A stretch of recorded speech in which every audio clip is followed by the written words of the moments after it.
Bojana Danilovic, 28, sees everything upside down because of an abnormal connection in the way her brain processes images.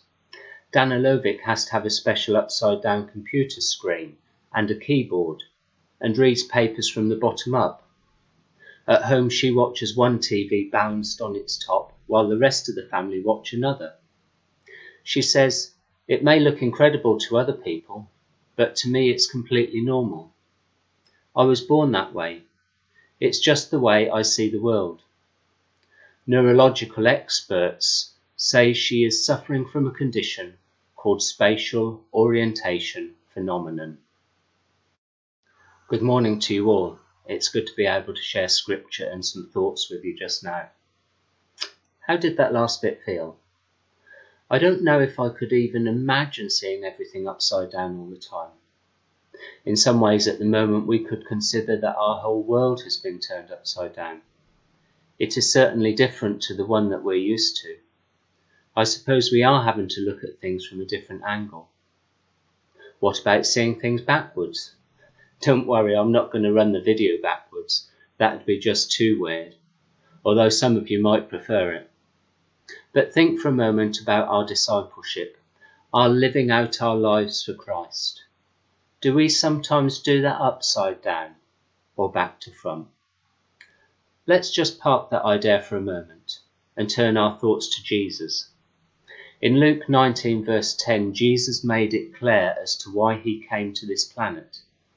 He said that he came to seek and save the lost. He states it again in Mark 2:17 when he says, "It is not the healthy who need a doctor, but the sick.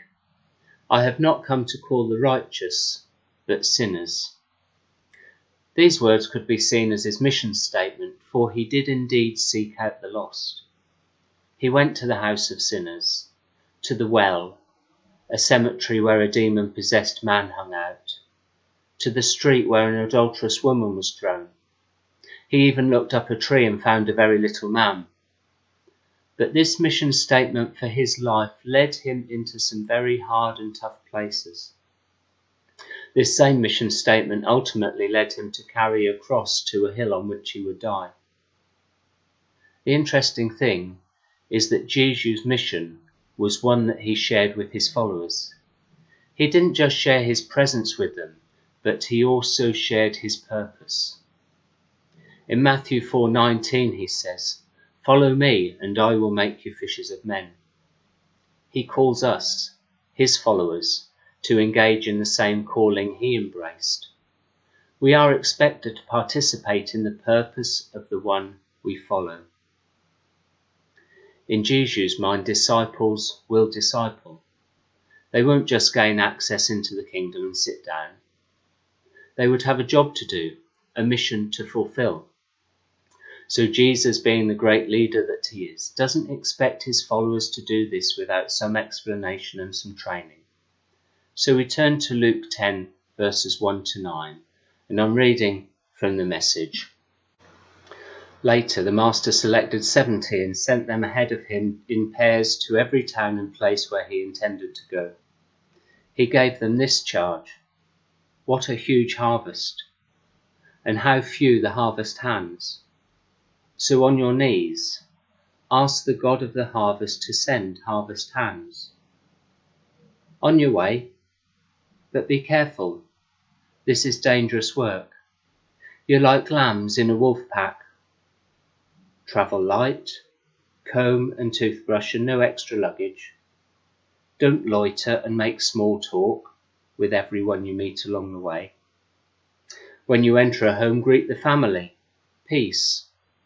If your greeting is received, then it's a good place to stay.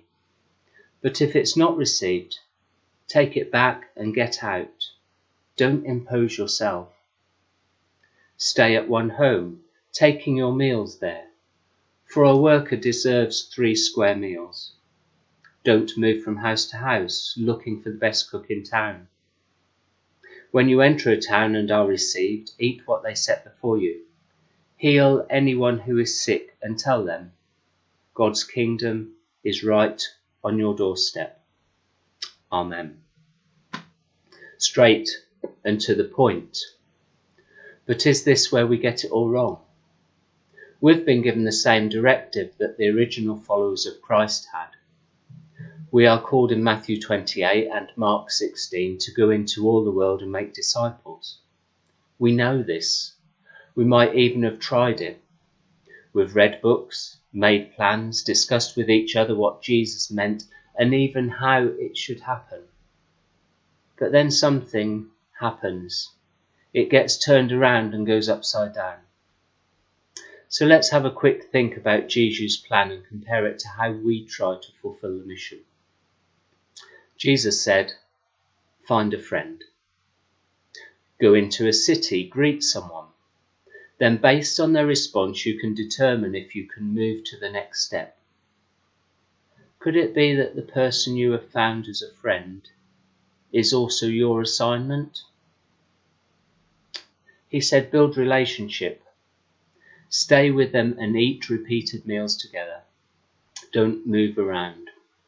Well, we might not have a choice for the next few weeks. Confined to barracks, we might not be able to see face to face. But maybe during more meaningful conversations, maybe on social media, we can go beyond the surface. Our friends may be more open to a spiritual conversation on the phone. Jesus says, go in, find a friend, invest time, develop a relationship, and then meet a need. After you have spent time with them, you recognise or diagnose their need and heal the sick. How many of us are even aware of the needs around us of our friends? We've maybe become so consumed with our own plight that we don't take account of or for the needs of those around us. Too often we don't see ourselves as the one sent into a person's life to meet the need. But maybe we are just the one who can pray with that person or meet a physical need. The reason he equipped us with gifts, power, authority isn't for good church services. It is for sharing with those we do life with.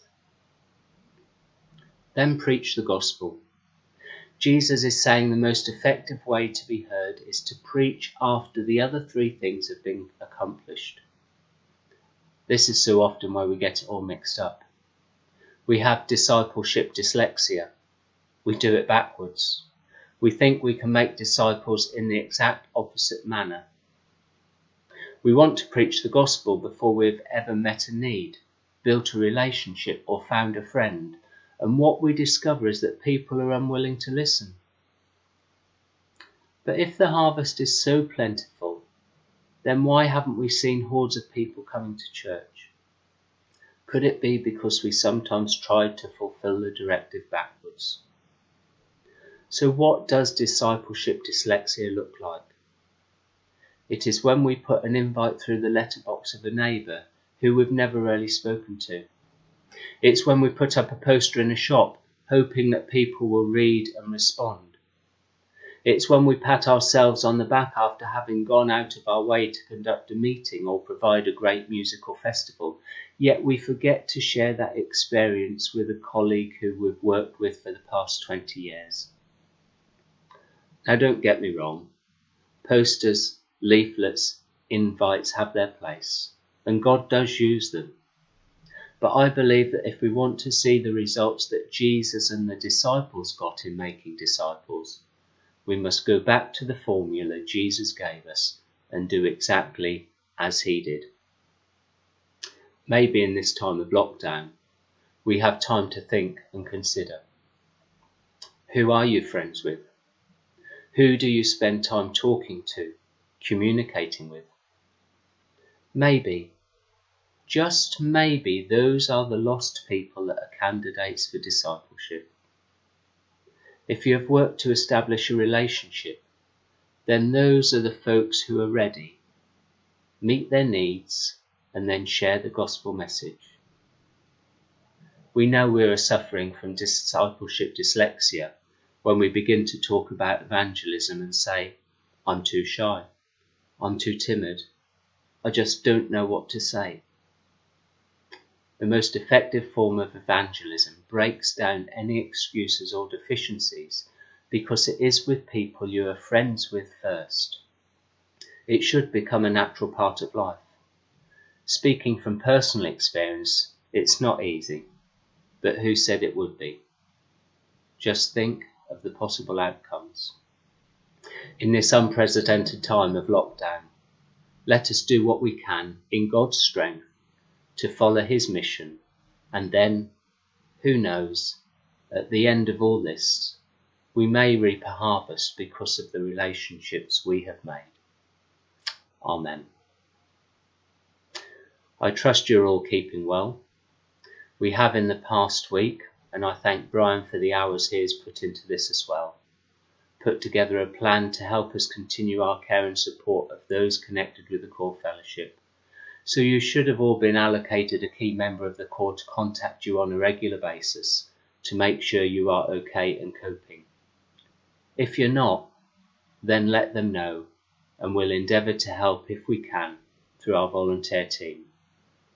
Take care for now, continue to follow the government guidelines, and I hope to see you soon.